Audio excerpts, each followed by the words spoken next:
Kerajaan Persekutuan tidak mempunyai sebarang halangan terhadap inisiatif Kerajaan Sarawak untuk memberikan pendidikan tinggi percuma kepada rakyatnya melalui institusi pengajian tinggi milik negeri.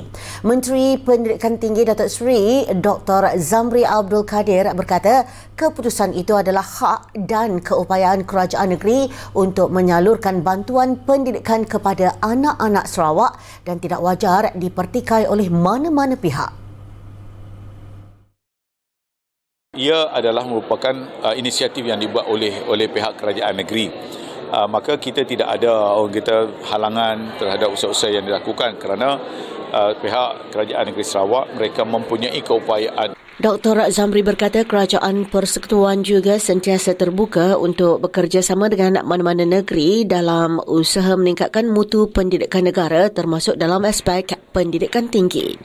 Kabinet Sarawak pada 20 Mac lepas meluluskan kertas cadangan pelaksanaan skim pendidikan tinggi percuma Sarawak FTES yang terbuka untuk rakyat negeri itu bagi pendaftaran baharu dan sedia ada mulai 2026.